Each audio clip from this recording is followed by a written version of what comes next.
civilmedia.mk. Слободно, независно, отворено. Сум проектен истражувач во Сдруженијето на новинарите на Македонија, еве скоро не цела година. Би сакал да се осврнам во оваа панел дискусија на сегментот кој е во контекст со денешната тема, а е во директна врска со она што ние како ЗНМ го работиме, а тоа е кога новинарите биле предмет на кампања и пропаганда, бидејќи ние застапуваме новинари не организација, како дел од граѓанското општество во поширока смисла спаѓаат новинарите. Постојат интересни примери кои сакам да ги споделам со вас во текот на, односно во контекст на денешната тема црна пропаганда против граѓанското општество и ќе се задржам на неколку. Како пример кој што би сакал да го истакнам, во изминатиот период, поточно во 2020 година, е примерот со колегите од Истражувачката репортерска лабораторија ИРЛ, каде ние како ЗНМ и самостојниот синдикат на новинари и медиумски работници реагиравме на непримерната комуникација со една приватна клиника која не би сакал сега да ја именувам, кон новинарите од редакцијата на ИРЛ по повод една нивна сторија околу COVID-19 пандемијата, насловена како пандемиско профитерство или грижа за заедницата. Таа сторија беше објавена во март 2020 година и како засегната страна во текстот од една приватна клиника во Скопје испратила реакција до редакцијата на ИРЛ, што е нивно секако легитимно право, но сепак проблематично во нивното барање што на многу дрзок начин ги клеветат и ги навредуваат новинарите кои што работеле на таа истражувачка сторија, а притоа без доволно аргументи во својата реакција бараат извинување и повлекување на текстот на ИРЛ. Ние како Сдружение на новинарите на Македонија и самостојниот синдикат го оценивме тој случај како недопуслив. Мислам да не би било воведено како пракса тоа.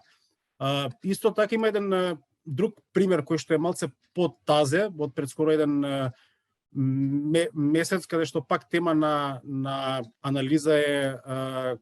колегите од ИРЛ, каде што имаат добиено тужба од господинот Кочо Анѓушев, кој како форма на притисок кон новинарите се јавува нели влијателен и богат човек кој бил носител на висока државна функција. Со тоа што, значи, со таквиот начин на комуникација во овие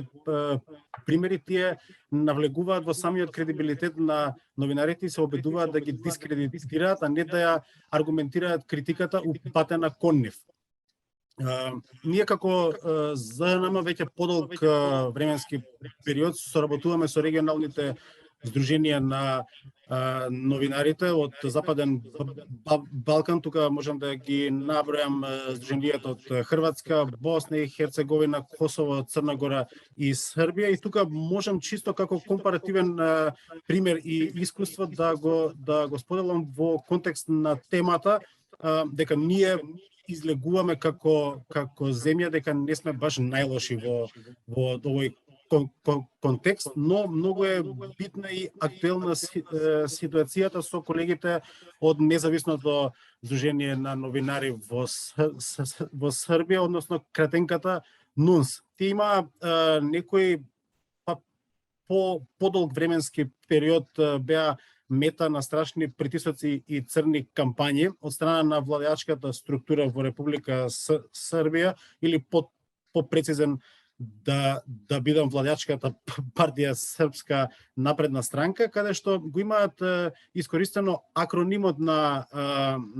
Сдруженијето НУНС да испечатат некои флаери во смисла на да стои текст како несреќно здружение на непријателите на Србија, и тие биле залепени пред самиот влез каде што се наоѓаат канцелариите на Сдруженијето. Во тој случај се сумњава дека станува збор за професионално организирана црна кампања од страна на владеачката структура таму, која што поттикнува омраза заради тоа што флаерите биле испечатени во боја, во многу квалитетна форма на хартија и најверојатно во поголем тираж со цел да бидат дистрибуирани на други јавни површини или институции. Сите тие инциденти биле пријавени во полицијата и во обвинителството, кои што започнале некоја постапка, но до сега нема разрешница, што е сепак еден гогорлив проблем во овој сектор. Така што тука би сакал исто да напоменам дека притисок кон непрофитните медиуми, од кои дел се занимаваат со истражувачко новинарство, е намален во споредба со периодот до 2016 година, кога новинарите и уредниците од овие медиуми често беа во јавноста дискредитирани на лична основа и кон нив се користеше говор на омраза поради критичките текстови за тогашните власти и локалните моќници. Најголем дел од тие медиуми го имаат прифатено или се однесуваат согласно етичкиот кодекс и според насоките за етичко известување во онлайн медиумите, за чие спроведување се грижи кај нас во земјата Советот за етика во медиумите на Македонија. Но сепак и понатаму има многу примери на закани кон новинари или активисти од граѓанскиот сектор на социјалните мрежи. За дел од нив се поднесени пријави и до Министерството за внатрешни работи, односно да бидам попрецизен, пријавите се доставени до секторот за компјутерски криминал и дигитална форензика при централните полициски служби со барање да се постапи по нив, но до сега ниеден случај нема добиена судска разрешница. Иако во одредени случаи стануваше избор за експлицитни закани, но за жал за дел од случаите добивме и известување од Министерството за внатрешни работи дека е ненадлежно да постапува, со кое што имаше внатре со правна поука дека оштетените страни приватно треба да тужат за загрозување за надличната безбедност. Кај нас во изминатиот период, значи во однос на црните кампањи против граѓанските организации во државата, ситуацијата е подобрена ако се спореди со пред 5 години, но сепак бележиме вулгарни напади и квалификации во сегашно време, и тоа од представници како и на парламентот, така и представници на поголемите политички партии кон новинари или група на новинари за кои претпоставуваме дека се мотивирани од недостаток на капацитет на јавна критика кон оние луѓе. Слободните медиуми и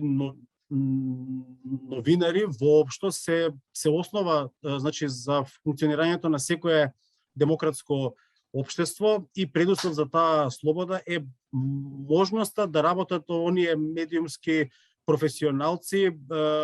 значи да работат во атмосфера која што е ослободена од навреди и од закани. Новинарите работат за јавноста и дозволено е нивните постапки да бидат предмет на критика, но само доколку тоа е аргументирана, културна и не предизвикува говор на омраза или повици за загрозување на нивната безбедност.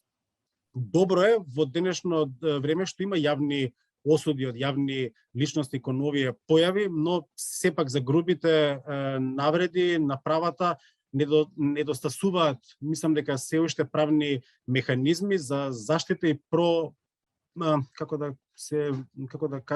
проактивност на самите институции, но пред се на основното јавно обвинителство. Civilmedia.mk. Слободно, независно, отворено.